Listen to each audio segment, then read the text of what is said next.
जैसे आपने बताया कि स्टूडेंट्स को ये डिज़ाइन थिंकिंग स्किल्स कैसे सीखना इज़ वेरी इम्पोर्टेंट। आपने जो बताया है कि ऑलवेज लर्निंग मोड में रहना है, that is a very hitting point sir. कितने बड़े भी हो, वो जो लर्नर रहता है हमारे अंदर वो कभी भी लाइव रहना है। जैसे आपने बताया स्कूल्स में ये सब इम्प्लीमेंट किया जाएगा। रमेश सर ने बहुत अच्छा इनिशिएटिव लिया है इस डिज़ाइन थिंकिंग को शुरुआत में बच्चों के साथ शेयर करके वो उस वीडियोस को देखकर बच्चे बहुत अच्छे सॉल्यूशंस लाया है। सर ये एनवायरनमेंट स्कूल में मेरा क्वेश्चन रमेश सर से, सर ये एनवायरनमेंट स्कूल में क्रिएट करने के लिए टीचर्स और सिस्टम कैसे सपोर्ट करना है। नहीं, मेरे ख्याल से अभी जो NEP 2020 है उसके हम्म। अगर हम कुछ चीज़ों को देखें तो ये बहुत क्लियर है कि क्वालिटी एजुकेशन या एजुकेशन के जो और भी जो डायमेंशंस हैं उन उन सारे वर्टिकल को अगर हम देखेंगे तो कहीं ना कहीं आज की डेट में ये सारी चीज़ें आ चुकी हैं कि हमें एजुकेशन को ऐसे नहीं देना है जैसे हम देते आ रहे हैं, है ना। फॉर एग्जाम्पल अभी अभिषेक सर भी यही चीज बोल रहे थे कि स्कूल में अगर इसको करिकुलम का हिस्सा बनाना है तो ऐसे ऐसे थोप देंगे कि आप इसको पढ़ना है, इसको पढ़ के कुछ करना है, तो ऐसा तो होगा नहीं। बहुत सिंपल है, हमने देखा है इसको कि अभी हमारे यहाँ बहुत डिफरेंट डिफरेंट चीजें चलती हैं। लाइक आनंदम भी एक हिस्सा है कि एक पीरियड जो है आनंदम होगा, तो उस हाँ। आनंदम में बच्चे खेल रहे हैं, मस्ती कर रहे हैं। तो वहां पर भी बच्चे बहुत सारी एक्टिविटी करते हैं और बहुत सारी क्रिएटिविटी के साथ वो डिफरेंट डिफरेंट गेम्स भी बनाते हैं। उन गेम्स को जब वो बनाते हैं तो उसमें भी ये जो डिजाइन थिंकिंग वाला मामला है ये वहां पर भी फिट होता है। इसी तरह से जब लैंग्वेज क्लासेस चलती हैं तो पहले लैंग्वेज का पढ़ाने का जो तरीका था, वो हिंदी हो या इंग्लिश हो या संस्कृत हो या कोई और भी लैंग्वेज हो, उसको पढ़ाने के तरीके में आज बिल्कुल तरीके बदल गए हैं। तो अब जो टीचर है वो इस तरह से बच्चों के बीच में जा रहे हैं कि सारे बच्चे इंगेज होते हैं, पार्टिसिपेट करते हैं, तो वो भी नए तरीके से लैंग्वेज को पढ़ने लगे हैं, नए तरीके से लैंग्वेज को डिफाइन करने लगे हैं, सीखने का तरीका बदल दिया उन्होंने। इसी तरह से अगर ज्योग्राफी है, हिस्ट्री है, तो अभी हिस्ट्री को भी वो प्ले ग्राउंड में ले आए हैं। तो पहले क्लास में एक बुक में पढ़ाते थे और कुछ एग्जाम्पल दे के, बुक के एग्जाम्पल दे के, कुछ फोटो पिक्चर दिखा के काम खत्म हो जाता था। अभी हिस्ट्री भी जो है बच्चे बाहर प्ले ग्राउंड में आके कर रहे हैं, ज्योग्राफी भी करने लगे हैं। इसी तरह से जो लैब्स हैं तो मिनी लैब में कन्वर्ट हो गई हैं, वर्चुअल लैब में कन्वर्ट हो गई हैं। तो इससे बच्चों को ना बहुत मौके मिले हैं। जो रियलिटी में चीजों को ऑब्जर्व करने की उनकी जो हैबिट है वो बढ़ने लगी है। तो हाँ। ये जो चीजें पहले बड़े बड़े प्रैक्टिकल एक्सपेरिमेंट लेके लैब में बैठते थे, एक सेटअप में काम करते थे, उससे कम हम बहुत छोटी सी जगह पे, कॉम्पैक्ट जगह पे हम सीखने लगे हैं। और कुछ नहीं है तो हम ऑनलाइन और किसी दूसरे डिजिटल मीडिया के थ्रू भी हम चीजों को सीख रहे हैं। तो उससे क्या हो रहा है कि जो बच्चे हैं वो बहुत ज्यादा मतलब रेडी टू वर्क और ready to do something, create something, इस तरह के मोड में तो वो है। हम्म। और बहुत सारी चीजें जब वो देख रहे हैं तो उनको भी लगता है कि हमको भी कुछ बनाना है, तो वो प्रेजेंटेबल मोड में रहते हैं हर समय कि सर मेरा ये देखो, मेरा ये देखो, मैंने ये करके दिया है, मैंने ये करके दिया है। तो इससे ये एक तो मैंने जो डिफरेंस देखा है आज और पहले में, जब हम पढ़ते थे तो टीचर के सामने जाना मतलब एक बहुत बड़ा प्रोग्राम होगा कि अगर पहुंच गया और टीचर से कुछ बोल दिया तो मतलब बहुत ही बड़ी बात है, और उन्होंने आंख दिखा दी तो दोबारा कभी क्वेश्चन नहीं पूछना है। लेकिन आज की डेट में हम देख रहे हैं हमारे बच्चों में बहुत कॉन्फिडेंस है, और ये हैकाथॉन और ये सब हम जब करा रहे हैं, बहुत कॉन्फिडेंस है, वो पूछने में डरते नहीं है, अपना कुछ बनाया हुआ दिखाने में उन्हें कोई झिझक नहीं है। तो ये सब हुआ है ये टेक्नोलॉजी के इंटीग्रेशन से। डिफरेंट डिफरेंट तरह की टेक्नोलॉजी आ गई, अभी छोटे छोटे कोर्स आ गए हैं। तो इनको हम कोर्स ना बोलें, तो इनको मतलब हर सब्जेक्ट में इस चीज को डाल सकते हैं। इनोवेशन एंड डिजाइन थिंकिंग जैसी चीजों को तो मुझे लग रहा है कि इसको ऐसे बोलने की जरूरत ही नहीं है। It should be part of each lesson, her lesson में हम इस चीज को डाल सकते हैं। Right. पढ़ाना कैसे है, पढ़ना कैसे है, किसी भी सब्जेक्ट मैटर को अगर हमको पढ़ना है तो उसमें हम ये चीजें इन्वॉल्व कर सकते हैं, है ना। Right. बोलना कैसे है तो साउंड कैसे रखनी है, वीडियो कैसे होगा, ये सब कैसे होंगे, मतलब एक्टिविटी बेस्ड सारी चीजें अगर होंगी तो बच्चे ज्यादा पार्टिसिपेट करते हैं। और उनका पार्टिसिपेट करना ही मतलब आइडियाज जनरेशन की बात वहीं से शुरू हो जाती है, क्योंकि वो बोलते हैं। जब वो बोलने लगेंगे तो कहीं ना कहीं समस्याएं उनके मुंह से निकलेंगी, और वो समस्याएं जो होंगी उनके समाधान भी तभी निकलेंगे। तो ये बड़ा अच्छा है कि हम NEP 2020 को भी अगर हम ध्यान में रखें, और इवन हम अपने जो आज के टीचर हैं उनको ट्रेनिंग्स में ज्यादा से ज्यादा बुलाएं और उनके साथ भी वही अप्रोच रखें कि वो भी पार्टिसिपेट करें। तो नेचुरल सी बात है कि बच्चों में भी ये चीजें आती हैं। मतलब वो तो कम से कम अब खत्म हो गया है कि बच्चे डरते हैं टीचर से। ये वाली चीज तो खत्म हो गई है जब से ये RT भी आया। ये भी गवर्नमेंट का बहुत अच्छा इनिशिएटिव था कि कुछ चीजें मतलब खत्म कर दी हैं कि ये जरूरी नहीं है। तो बच्चा जब पार्टिसिपेट करता है तो ये सारी चीजें होती हैं, और उसका इम्पैक्ट भी दिख रहा है। मतलब हम देख रहे हैं दूर दराज गांव के बच्चे भी हमारे यहाँ आते हैं। और अभी तो जो हमारा हैकाथॉन हुआ था तो बहुत सारे बच्चों ने ये तक बोला कि सर आप हमें बस सिर्फ बुला दीजिए, हमारा आइडिया को एक बार सुन लीजिए, आप हमको ट्रैवलिंग अलाउंस भी मत दीजिए, फूड भी मत दीजिए, हम अरेंज कर लेंगे, बट आप हमको बुला लीजिए, है ना। तो मतलब उन्होंने इतने अच्छे से ऑनलाइन उन्होंने पार्टिसिपेट किया, ऑनलाइन ही उन्होंने अपने आइडिया को सबमिट किया। आप देखिए मतलब जिनको हम बोलते हैं कि शायद वो नहीं कर पाएंगे ऑनलाइन, तो वो सब करने लगे हैं। और वो यहाँ तक जिद कर रहे हैं कि सर, वो जूरी से भी डिस्कशन कर रहे हैं कि हमारा आइडिया को आप क्यों नहीं ले रहे, आप एक बार देख तो लीजिए, हमें सुन तो लीजिए। तो ये मुझे तो ये भी लग रहा है कि रंजन सर भी है, मैं उनसे भी पूछूंगा कि क्या होगा कि हमारे पास सर 2300 आइडियाज आए और हमने सिर्फ 112 को ही प्लेस दिया। उसमें भी हमने 10% आइडिया को शोकेस किया, है ना, प्रेजेंटेशन किया। लेकिन हमारे पास इतनी बड़ी समस्या हो गई कि हर टीचर और हर स्टूडेंट ये कह रहा है कि देखो, हमको आपने हमारी बात नहीं सुनी, आपने हमारे लिए कुछ करिए, चाहे आप ऑनलाइन हमसे बातचीत करिए, लेकिन हमारी बात सुन तो लीजिए। अब हमारे लिए भी मतलब एक चैलेंज है कि कहीं ऐसा ना हो कि मतलब एक बड़ा मास जो छूट गया है, जो सिलेक्शन में नहीं आ पाया, हो सकता है उसके भी बहुत अच्छे आइडिया रहे होंगे और बहुत अच्छी चीजें उसके पास होगी, लेकिन वो छूट गया। जो आप भी बोल रहे थे कि वो छूट गया, सरवण जी ने भी एग्जाम्पल दिया था। तो कुछ लोग ऐसे छूट जो जा रहे हैं, हम उनको कैसे आगे लाएंगे, उनको कैसे सुनेंगे? इसके लिए भी कहीं क्या हम कोई ऐसी रिपोजिटरी बना सकते हैं कि कुछ 5-7 लोग उन आइडियाज पर भी बैठ के काम करेंगे एक्चुअल में ये थे क्या। तो मतलब इससे भी बच्चे हतोत्साहित ना हो। तो मुझे तो ये लगता है कि मतलब इसको करिकुलम का हिस्सा मतलब वैसे ना बनाएं कि ये कैलेंडर में कहीं फिक्स होगा। इसको ऐसे ही आ जाना चाहिए जैसे मॉर्निंग असेंबली होती है, हमेशा होती है ना। एक 0 पीरियड लास्ट में होता है गेम होता है, तो ये सारे जैसे एज सच चीजें होती हैं। तो वैसे कहीं ना कहीं हमें एक स्पेस रखना है अपने कैलेंडर में कि इस बीच बच्चे खूब मस्ती करेंगे, अपने अपनी बातचीत करेंगे, और अगर उनके पास कुछ भी आइडियाज हैं तो वो अपने किसी टीचर को देंगे या किसी मैम को देंगे। अगर वो बोल नहीं पा रहे हैं तो लिख के देंगे, अगर बोल पा रहे हैं तो कोई उनकी बात को नोट करने वाला होगा, रिकॉर्ड करने वाला होगा, है ना। उनकी समस्याओं का भी अगर हम एक कोई रिजर्वायर बना सके तो मेरे ख्याल से आने वाले समय में कोई कोई ऐसे भी लोग आएंगे कि जो उन समस्याओं को पढ़ के और फिर उनसे ही कुछ सॉल्यूशन बनाने लग जाएंगे। तो मतलब ये मेरा कुल मिला के अपना अनुभव है कि ऐसा हमको करना चाहिए। Thank you so Thank much. बिल्कुल। और इसमें मैं एक शब्द जोड़ना चाहता हूँ कि यस।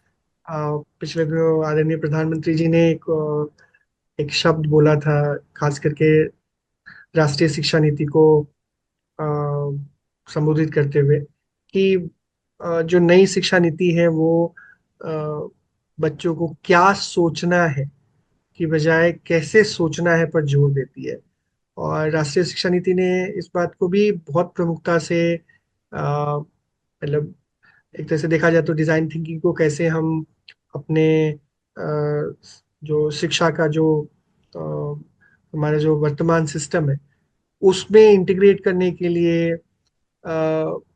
एक एक एक पूरा विजन दिया है, और खास करके टर्म्स यूज किया है जैसे क्रिएटिविटी, रचनात्मकता, क्रिटिकल थिंकिंग, प्रॉब्लम सॉल्विंग। मतलब एक तरह से समस्या को कैसे हम सॉल्व कर सकते हैं उस स्किल को, और इसलिए ये बहुत ज़रूरी है। और जिस जिस तरफ आपका इशारा था कि हो सकता है कुछ बच्चे सेलेक्ट हो रहे हैं, कुछ बच्चे नहीं हो रहे हैं, तो एक एक ये प्रक्रिया के एक अंग है।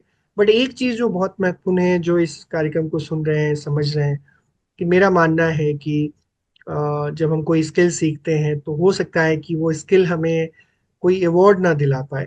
हो सकता है कि कोई वो स्किल हमें, हो सकता है कि हम किसी प्रतियोगिता में शायद टॉप 3 में ना रहे। बट जो हमने सीखा है वो हमें इस लायक बनाएगा, खास करके डिजाइन थिंकिंग, कि हम अपने जीवन में भी, और जो हमारा जो, जब आप एक समय के बाद स्कूल कॉलेज के बाद जब किसी ऑर्गेनाइजेशन में, अपनी खुद की ऑर्गेनाइजेशन या किसी दूसरे के जहाँ पे आप काम करेंगे, वहाँ पे ये आपकी एबिलिटी को डेवलप करेगा, जहाँ पे आप किसी भी समस्या की जब आप रूबरू होंगे तो उस समस्या को अप्रोच कैसे करेंगे, उसके लिए आपको मल्टीपल पर्सपेक्टिव, एक अलग अलग दृष्टिकोण से सोचने समझने, और आपके व्यक्तित्व में वो चीजें झलकेगा। तो मेरा ये भी कहना है कि हमें कोशिश बंद नहीं करनी चाहिए, और समाज के महत्वपूर्ण अंग होने के नाते शिक्षा विभाग, अलग अलग स्वयंसेवी संस्थाएं, समाज, सबको अलग अलग तरीके से कैसे हम इनोवेटिव बच्चों को ज्यादा से ज्यादा मौके दें।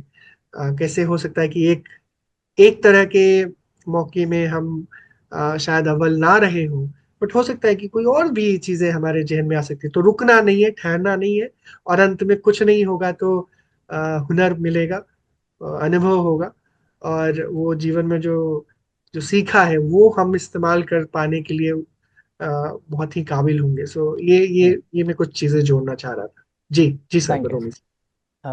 Thank you sir. मेरा आखिरी सवाल उन्हीं लाइनों पे है सर, कि स्टूडेंट्स अभी इतना हैकाथॉन्स में पार्टिसिपेट कर रहे हैं या कॉम्पिटिशन्स में पार्टिसिपेट कर रहे हैं, आईडीटी को भी लेके जा रहे हैं साथ में कॉम्पिटिशन्स में पार्टिसिपेट करने के लिए। तो इस क्वेश्चन में दो भाग है सर। एक भाग है कि इस जो आईडीटी का सॉरी कॉम्पिटिशन्स जो है हैकाथॉन्स या इंस्पायर्स ऐसा कॉम्पिटिशन्स है, स्टूडेंट्स क्या इस कॉम्पिटिशन्स को सिर्फ सर्टिफिकेट या कुछ अवार्ड को ऐसे रूप में देख के जाना है? क्योंकि मैंने देखा है कंपटीशन के बाद बहुत सारे इनोवेशंस कहाँ जाता पता भी नहीं है, क्योंकि हर साल इंस्पायर में 10 लाख आइडियाज रजिस्टर होते हैं। जैसे अभी रमेश सर ने एक अच्छा सुझाव दिया है कि इसका रिपोजिटरी कुछ बनाएंगे, तो हर साल इतना 10 लाख आइडियाज का कहाँ पे, कहीं पे होगा उनका रिपोजिटरी? तो क्या स्टूडेंट्स सिर्फ एक कंपटीशन के मोड में जाके इसमें पार्टिसिपेट करना है, या हम ऐसे सोच के जाना है इंसानियत को लेके, हम किसी का प्रॉब्लम को सॉल्व कर रहे उस कम्युनिटी का दर्द समझ के उसका दर्द मिटाने के लिए जा रहे, ऐसा मोड में जाना चाहिए? और इसी के साथ मेरा दूसरा भाग है, आपका क्या सुझाव है स्टूडेंट्स के लिए? देखिए, किसी भी प्रतियोगिता में निश्चित तौर से हमारे हम भी बचपन से जीतना है, इस सोच के साथ ही हम किसी भी प्रतियोगिता, किसी भी अलग अलग, चाहे वो खेल कूद हो या कोई बाकी चीज हो, उसमें हम जाते हैं। और एक स्वाभाविक है, एक मानवीय स्वभाव भी है कि हम उस प्रतियोगिता में अगर कुछ हासिल करते हैं, जीतते हैं, तो वाहवाही होती है, बड़ी खुशी मिलती है। नहीं जीत पाते हैं तो निराशा होती है। कई बार हमने देखे हैं कि प्रतियोगिताओं के बाद बच्चे रोते हैं, निराश हो जाते हैं, उनको लगता है कि मेरे साथ गलत हुआ, हमने बहुत अच्छा काम किया। आई थिंक इन सब चीजों से हमें थोड़ा ऊपर उठ के सोचने की जरूरत है। जैसे बाकी के जीवन की प्रतियोगिताओं में कभी अंत नहीं होता। हम कहीं ना कहीं किसी एक प्रतियोगिता में हार जाते हैं, ऐसा हमें फीलिंग होता है, तो हम कहीं ना कहीं जीतते भी हैं। और जब हम जीतते हैं तो शायद कोई और भी हारता है। तो ये हमें सोच बदलने की जरूरत है कि हम प्रतियोगिताओं में, खास करके इनोवेशन से संबंधित प्रतियोगिताओं में, हम हारने और जीतने के लिए नहीं जाते। हम उस उन प्रतियोगिताओं में जो जूरी मेंबर्स होता है, कई ऐसे प्रतियोगिताओं में जूरी रहने का भी मौका मिला मुझे, हम इसलिए किसी को नहीं जीतने देते कि वो उसने कोई बहुत अच्छा मॉडल बना के लाया है, कुछ ऐसा चीज, बल्कि उसकी मेहनत और जो उसका जो असल दुनिया की जो समस्या है जिसके लेकर उसने चुना, उसके ऊपर काम किया, उसका प्रोटोटाइप बनाया, उसको लोगों के सामने दिखाया, और एक उसका पैशन और इन सब चीजों को अगर ध्यान में आता है तो वो जीतता है।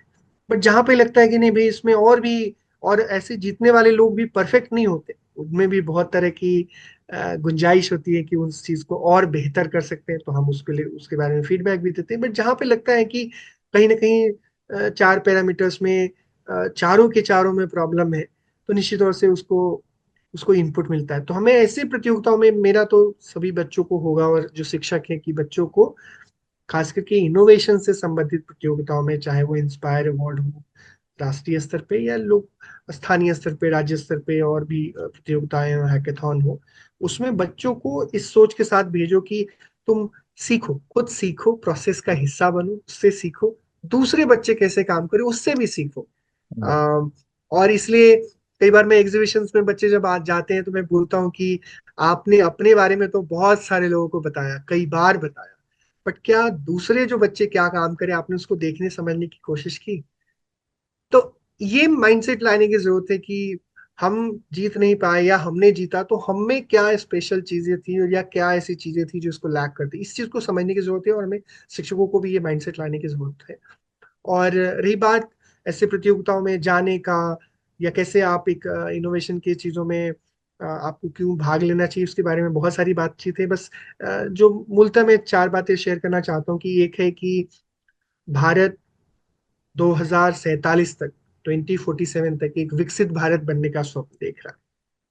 और ये स्वप्न हम इसलिए बोल रहे हैं क्योंकि 25 साल के बाद क्या होने वाले उसको अभी से विजुलाइज करके हम मेहनत करना चाहते हैं। हम सबको मेहनत करना पड़ेगा उसमें, अभी के जो बच्चे हैं, हमारे स्कूल के बच्चे, टीचर्स हैं, सबका रोल उसमें बहुत महत्वपूर्ण होगा।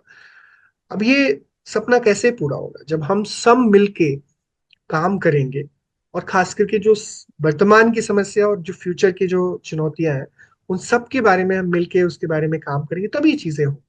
सो इसलिए हमें हमें इनोवेशन को अपनाना ही होगा अपने दैनिक जीवन में, और डिजाइन थिंकिंग जैसी चीजें आपके लिए बहुत यूजफुल होगी। नंबर टू, भारत में इनोवेशन एंटरप्रेन्योरशिप को बढ़ावा देने के लिए अ, राष्ट्रीय स्तर पे, राज्य स्तर पे उत्तराखंड सरकार भी खास करके पिछले दिनों जिस तरह से हैकेथॉन का आयोजन हुआ, वो इस बात को साबित करता है कि सरकार और शिक्षा विभाग खास करके बहुत ही कमिटेड है कि हम अपने इनोवेशन के कल्चर को बढ़ावा दें। और राष्ट्रीय शिक्षा नीति के साथ ये अलाइन भी है कि क्रिएटिव थिंकिंग को कैसे हम बढ़ावा दें, कैसे प्रॉब्लम सॉल्वर हम बनाए। तो हम इस माइंडसेट को, इस सोच को जब हम अपने जीवन में उतारेंगे तो हमें उसका बहुत ही मल्टीपल उसके परिणाम देखने को मिलेंगे। और वो किसी प्रतियोगिता से शायद हम उसको जज नहीं कर पाएंगे, वो हमारे माइंडसेट में जब आएगा कि हमें समस्याओं को इग्नोर नहीं करना, हमें उसको सॉल्व करना है। अ, तो वो अपने आप में एक हमारे एक एज ए नेशन, एक देश के नाते हमें आगे बढ़ने में हेल्प करेगा।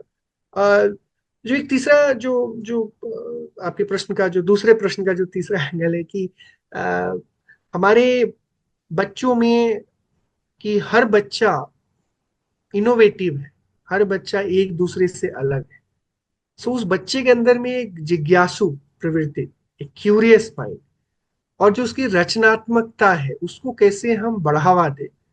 अ, और इसके लिए दोनों को पहल करनी पड़ेगी, बच्चों को भी पहल करनी पड़ेगी और बच्चे पहल करें, इसके लिए शिक्षकों को उस तरह का माहौल बनाना पड़ेगा जहाँ पे वो प्रश्न पूछ पाए, जहाँ पे वो अलग अलग चीजों को देखने समझने का एक नजरिया डेवलप कर पाए, और उसके लिए पैशन के साथ काम कर पाए। तो मुझे लगता है कि अगर ये चीजें करेंगे और बच्चों को सेंसिटाइज करेंगे, बच्चों को, हमारे सारे बच्चे संवेदनशील होते हैं, बस जरूरी है कि उनको एक नई दिशा देने की, ऐसा करेंगे तो हम हमें हमारे स्कूल से भी कोई बहुत बड़ा इनोवेटर हो सकता है। कोई अ, धरती पे जो बड़े बड़े आविष्कारक हुए हैं, कोई डायरेक्टली ऊपर से ईश्वर ने उनको ड्रॉप नहीं किया है। वो इसी धरती पे जन्म लिए, किसी न किसी स्कूल में वो पढ़ाई किए, आगे बढ़े, और आज दुनिया की बहुत बड़ी समस्याओं का वो समाधान कर रहे हैं। सो इसलिए बहुत जरूरी है कि क्या पता हमारे विद्यालय का भी ऐसा कुछ हो, और हो सकता है कि कोई अंतर्राष्ट्रीय लेवल पे होगा, कोई राष्ट्रीय लेवल पे होगा, कोई राज्य स्तर पे होगा, कोई जिले स्तर पे, कोई जो है ब्लॉक स्तर पे। बट कहीं ना कहीं हर तरह के ऐसे इनोवेटर्स, आविष्कारकों की जरूरत समाज को है, और हमें जरूरत है कि इस दिशा में हम सब मिलके, साथ मिलके काम करें। और आई थिंक हम जब सब चीज़ों को अ, देश को, दुनिया को, लाइक भारत सरकार, भारत की एक सोच भी है कि हम केवल अपने समस्या को सॉल्व नहीं करना चाहते, हम दुनिया की समस्याओं को भी चाहते हैं सॉल्व करें, हम दुनिया की चुनौतियों को भी समाधान करने में हाथ बटाए, तो हम कर सकते हैं। और भारत के लगभग 7.5 लाख से ज्यादा स्कूल हैं जो कक्षा 6 से अधिक, मतलब कक्षा 6 से 12 तक की पढ़ाई करवाते हैं। ऐसे सारे स्कूलों को एक साथ मिलके, और जो भारत में लगभग 65,000 प्लस हायर एजुकेशन इंस्टीट्यूशन है, कॉलेजेस हैं, अगर ये दोनों मिलके काम करें, और जो प्राथमिक शिक्षा में भी बच्चों को हम वो स्किल डेवलप करने में खास करके सरकार और स्वयंसेवी संस्थाएं मिलके काम करें, तो उसका बड़ा असर होगा और हम एक इनोवेटिव भारत बना सकते हैं। जी। जी वेरी श्रवण ट्रू। जी। Thank you so much sir. जैसे विकसित भारत को देख रहे हैं हम 2047 में, उसका बीज अभी हमारे बच्चों में है। तो ये विकसित हो जाएंगे तो हम विकसित भारत देखेंगे। Thank you so much sir. Ramesh ji, आपका क्या सुझाव है दर्शकों के लिए?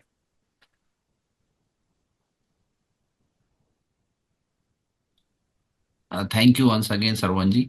और अभी रंजन सर ने लगभग सारी चीजें बताई दी हैं, और मुझे लगता है कि इसमें कुछ भी एक्स्ट्रा ऐड करने की जरूरत नहीं है। जहां तक हम देखते हैं, क्योंकि हम ऐसा स्कूल में लगभग 20 साल से स्कूल में रहे हैं, और मेरा अपना अनुभव ये है कि अगर हम बच्चों को थोड़ा थोड़ा सा भी अगर हम उनको रीइंफोर्समेंट करते हैं, और टीचर्स उनके बीच में इन्वॉल्व रहते हैं, तो कहीं ना कहीं हमें नए नए सॉल्यूशन भी मिलेंगे, नए नए इन्वेंशन भी मिलेंगे। और लेकिन कुछ चीजें हमें खुद तो करनी ही पड़ेंगी। लाइक बाय द वे, हमारे पास कोई आइडिया है, अगर हम उस बच्चे के आइडिया को सुन भी लें और कहीं पर उसको लिख लें, और लिखने के बाद अगर हम कहीं बैठ के उस पर सोचें और उस पर थोड़ा काम करने लग जाएं, तो और फिर ये तो हमें करना होगा। लाइक सर ने जैसे कहा भी कि भाई वो जीता नहीं तो कोई बात नहीं ना, लेकिन यहाँ तक ये बात रोकना भी कभी कभी बड़ा मुश्किल है। क्योंकि हम ये देखते हैं कि पहाड़ में मान लीजिए एक बच्चा 120 किलोमीटर दूर से वो बोल रहा है, और वो चाहता है कि वो भी शहर में आए, बस देखे, गाड़ी देखे, ट्रेन देखे, और एक संस्थान को देखे, लोगों के बीच में बात करे। तो उसको ना लगता है कि मान लीजिए मैं स्टेट इंस्टीट्यूशन में बैठा हूँ, तो दूर दराज के बच्चों को ये लगता है कि मैं उस टीचर को देखूं तो सही, वो कौन टीचर है, मैं उसको टच करके तो देखूं। लाइक अभी ये इनोवेशन डिजाइन थिंकिंग टच करने वाला मामला है, यानी आपने कुछ बनाया तो वो टच करना चाहता है उस चीज को, कि आपने क्या बनाया, मैं हाथ लगा के देखूं क्या था वो एक्चुअल में। तो ये ना बच्चे का आइडिया तो है, अब उस आइडिया पे अगर हमने काम नहीं किया, उस पर कुछ जो प्रोटोटाइप की बात हो रही है, कुछ अगर बनाया नहीं, तो ना उसको वो फील नहीं आता, कुछ दिन बाद उसका आइडिया बेचारा का उसके पास ही रह जाता है। तो हम हमें उस लेवल पे सोचना है कि हर उस बच्चे को मौका हमको देना है बीइंग अ टीचर, और तभी हमें विकसित भारत का सपना देख सकते हैं। क्योंकि हम उस अंतिम बच्चे को पीठ में हमको हाथ रखना होगा, उसके हाथ में हाथ पकड़ना होगा उसको, ताकि वो एक फील करे, कॉन्फिडेंस आया उसमें, और उसको ये लगे कि हाँ मतलब मैंने कुछ किया है, ये मेरा है, मतलब माई ओन वर्क। मतलब ये उसको तब फील होता है जब हम उसको पैट करते हैं, अदरवाइज मतलब उसको कोई सपोर्ट नहीं मिलता। मैं एग्जांपल के तौर पे आपको बता देता हूँ कि मान लीजिए हमारे मतलब सीधा सीधा मैं यहाँ पर डायरेक्ट ही बोल दूंगा, स्टेट गवर्नमेंट का हो या सेंट्रल गवर्नमेंट का हो, हर एक का ही प्रॉब्लम है कि एक बच्चे को ना हमने कहा कि योर आइडिया इज सेलेक्टेड, तो ऐसे हमने 1000 बच्चों को बोल दिया your idea is selected, but finally हमने क्या डिसाइड किया कि no we will select only 100। फिर हमने कहा नो वी विल सेलेक्ट 10 और 20। उसके पीछे बड़ा रीजन मैं आपको बताऊं तो बड़ा रीजन होता है कॉस्ट। हम बोलते हैं यार कि इतना फंड नहीं है कि उनका टीए डीए दे पाएंगे, उनको ये कर पाएंगे। इस टीए डीए के और इस फूड के चक्कर में हमको ना कहीं कहीं ये कट शॉट लगाने होते हैं। यानी हम मतलब मैं ये फ्रैंकली बोल रहा हूँ, और मैं हर जगह बोलता हूँ कि हमने, हाँ, इस वजह से उस बच्चे को ड्रॉप किया है। हमने कहा हम टॉप मेरिटोरियस को ही लेंगे, और उसको हमने ड्रॉप किया है कि भाई हमारे पास इतने फंड्स नहीं है।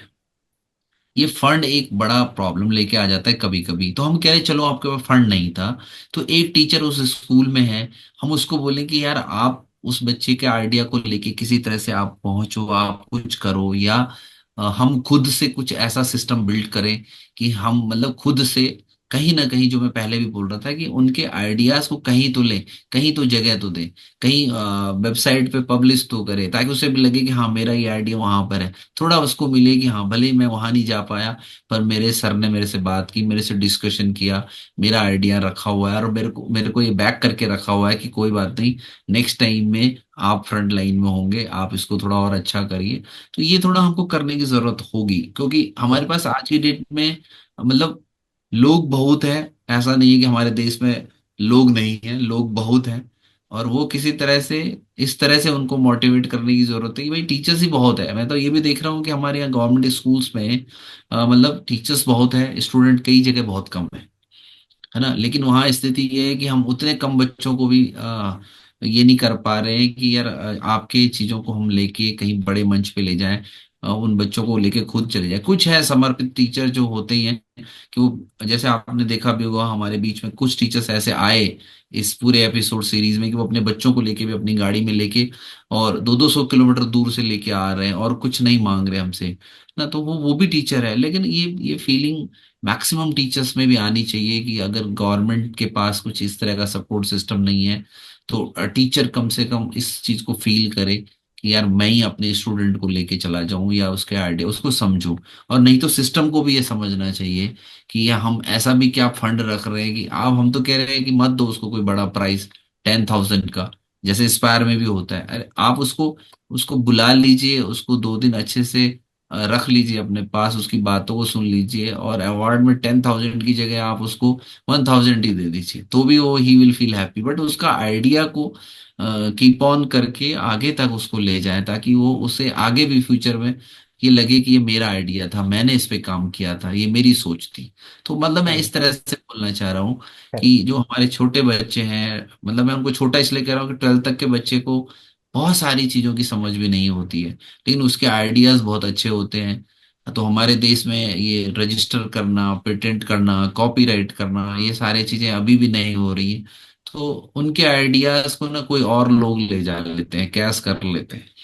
तो इस बार ही हमने हैकाथॉन में रंजन सर ये भी किया है कि हमारे जितने बच्चों ने पार्टिसिपेट किया था, तो जितने आइडिया आए हैं उन सबको हमने लॉक कर दिया, रजिस्टर कर दिया, और उन सबको हमने प्रॉपर गूगल स्कॉलर में हमने उनकी व्यवस्था की है, ताकि भविष्य में उनके आइडिया को, अगर कोई इधर उधर दाएं बाएं करके कुछ का आइडिया मेरा था, ये थॉट मेरा था, तो कम से कम मतलब हमने उसका जो आइडिया या थॉट है उसको तो हमने अपने वेबसाइट पे, अपने पोर्टल पे एक तरह से कॉपीराइट तो कर ही दिया कि भाई ये हमारे इस बच्चे का आइडिया है।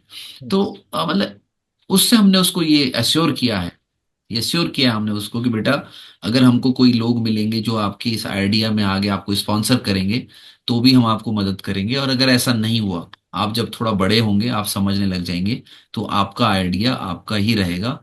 कोई इस आइडिया को मोर बाईपास नहीं करेगा। तो that way we are thinking. But finally जो मैं बोल रहा हूँ कि कहीं ना कहीं अब रंजन सर तो गवर्नमेंट ऑफ इंडिया में भी है, वो इसको कई तरह से भी सुन रहे होंगे। पर मैं ये रिक्वेस्ट ही करूंगा सभी से, जितने भी लोग गवर्नमेंट इंडिया में हैं या स्टेट गवर्नमेंट में हैं, हमको छोटी सी मदद करने की जरूरत है। छोटी सी मदद यही है कि मतलब हमारे, अगर हम अपने बच्चे को एक बस का फेयर नहीं दे सकते, तो यहाँ पर मतलब हम कहीं ना कहीं मतलब कुछ गड़बड़ कर रहे हैं। या फिर हम कोई ऐसा सिस्टम बनाए कि वहीं मौके पे जाके उसके आइडिया को रजिस्टर करके वहीं पर उसको बोलें कि आप बनाइए, फिर उसके उस डिजाइन को, उस चीज को लेके आए और फिर कहीं प्रेजेंट करें, चाहे वो किसी के माध्यम से हो, कैसे माध्यम से हो। बट ये होना चाहिए, मतलब ये बहुत जरूरी है। यस। Thank you sir.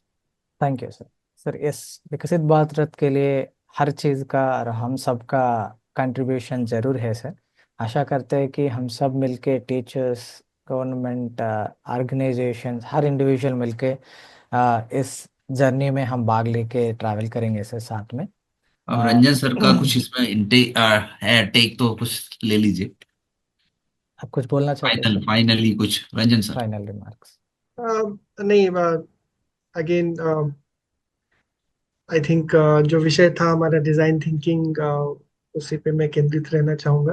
और मुझे लगता है कि ये जो पूरा प्रयास है, खास करके उत्तराखंड और शिक्षा विभाग स्पेशली बदरनी सर का, मैं स्पेशली हमेशा से मैं हमेशा, मेरे लिए टीचर्स ही मेरे फैन हीरो सब कुछ होते हैं।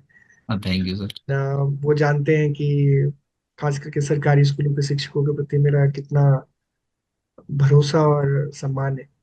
और वैसे में जब ऐसी कुछ इनिशिएटिव आती है तो मैं उसका एक एक वॉलंटियर शुभचिंतक की तरह उसका हिस्सा बनने की लालसा होती है। Something went wrong. Thank you so much कि इसका हिस्सा बनाया आपने। और मुझे लगता है कि अ, खास करके 21वीं सदी में, खास करके जब हम 2025 में जब हम बातें कर रहे हैं, वैसी चीजों के बारे में जो शायद हम 10 साल, 15 साल, 20 साल पहले भी देश में हम उसको आजमा सकते थे। तो हमें हमें बहुत जरूरत है कि अ, देर से ही सही, बट हम अ, उन बेसिक चीजों के बारे में जिसके बारे में दुनिया के विकसित देश या जो देश जो शिक्षा को बहुत ही प्राथमिकता अ, देते रहे हैं, जिन्होंने आधुनिक चीजों को अपनाया है बड़े करीबी से। तो भारत जैसे देश में, जहाँ पे इतना विशाल देश है, हम लगातार प्रगति कर रहे हैं, वहां पे हम सबको करना है। और जो कमियां हैं उस सबको मिलजुल के हमें ठीक करनी है। और आई थिंक आज रात के 11 बजे हम बात कर रहे हैं, वो इसका एक सबूत है। सो आई नो कि ये रिकॉर्डिंग का हिस्सा नहीं बनेगा, बट मुझे पर्सनली लगता है कि ये जो प्रोसेस है इसमें बहुत तरह की चीजें होंगी जो हर व्यक्ति को, जैसे एक राम सेतु बना था तो उसमें बहुत सारे लोग लगे थे। उसमें गिलहरी का भी योगदान था, उसमें नल नील सबका योगदान था। मनुष्य भी थे, उसमें पशु भी थे। अ, हर तरह के लोग लगे थे। तो इस तरीके से हमें लगता है कि इनोवेटिव भारत बनाने के लिए हम सबको अपना कंट्रीब्यूशन देना पड़ेगा, और उसमें सारे स्टेक होल्डर्स कंट्रीब्यूट करेंगे, है ना? तो मैं काफी होपफुल हूँ। Thank you sir. एंड जब बदोनी जी से जैसे लोग सिस्टम में है, कुछ अच्छा करने की सोच के साथ काम करें, कम लोग होंगे कोई बात नहीं, बट उसका रिजल्ट आएगा। तो सोच एक ही, डॉक्टर कलाम एक ही थे, बट उनकी सोच आज नहीं भी है तो भी वो इंस्पायर करते हैं। तो मुझे लगता है कि ऐसे व्यक्ति और व्यक्तियों की सोच से ही ज्यादा परिणाम आते हैं। सो सही है। Thank you Shravan ji, thank you so much thank you for sir. This whole conversation. Thank you and so much for your बहुत टाइम इंटरेस्टिंग सर। करेंगे। यस। मैं दर्शकों के ऑन बिहाफ ऑफ और टीचर्स सबके ऑन बिहाफ ऑफ मैं आपको thank you बहुत छोटा सा वर्ड होता है सर, क्योंकि ये हम डिज़ाइन थिंकिंग एक इंग्लिश वर्ड को लेके उस वर्ड का इमोशंस तक गए हैं, और स्टूडेंट्स कैसे यूज़ कर सकते हैं। Thank you so much for your valuable insight sir, बहुत अच्छे वैल्यूबल इंसाइट्स मिला है, और इधर से हम इसको एक्शन में लेके जाना चाहिए। और मेरा बचपन में मैं ये सोचता था सर कि एक एपिसोड आता था शक्तिमान करके, तो शक्तिमान को देख के मैं ये सोचता था कि मेरे पास भी अगर ऐसा एक शक्ति है तो मैं भी कुछ बदल सकता था, मैं भी कुछ चेंज कर सकता था, ऐसा सोचता। और आजकल का डिस्नी एपिसोड्स देखेंगे, उसमें एक छोटा सा ये आता है कि बेन 10 का एक एपिसोड आता है, और बेंटन का एक वॉच रहता है अलग, अच्छा सा वॉच। और उस पर एक बार टैप करेंगे तो एक बार आपको फायर देने का, एक बार उड़ने का, एक बार पंख मिलता है, तब बहुत सारे शक्ति मिलता है। तो मैं उसको सोच के बहुत साल पहले ये देख के सोचता था कि अगर मुझे भी ऐसा वॉच मिल गए तो मैं भी ऐसा बहुत सारे शक्ति लेके कुछ कर सकता था। लेकिन ये डिज़ाइन थिंकिंग में आने के बाद मुझे लगा ये इनोवेशन एंड डिजाइन थिंकिंग बहुत सबसे बड़ा शक्ति है, कुछ भी बदल सकता है इससे। ये बेंटन वॉच नहीं है, शक्तिमान नहीं है, उनसे बहुत गुना ज्यादा पावरफुल है शक्ति इसमें है। तो इस शक्ति हम सबके पास है, और इस शक्ति हमको देने के लिए आज हमारे पास जो वक्ता है, ऐसे वक्ता हमारे साथ जुड़े हुए हैं। सर आज हमारे दर्शकों के लिए आप शक्तिमान है सर, इतना शक्ति दिया है हम सबको। तो ऐसे ही आपका शक्ति हमें देते रहिए सर, ताकि हम पावरफुल इंडिया और इनोवेटिव इंडिया बनाएंगे। Thank you so much all the participants. Thank you thank you. Sir, thank you, thank you, thank you. Thank you.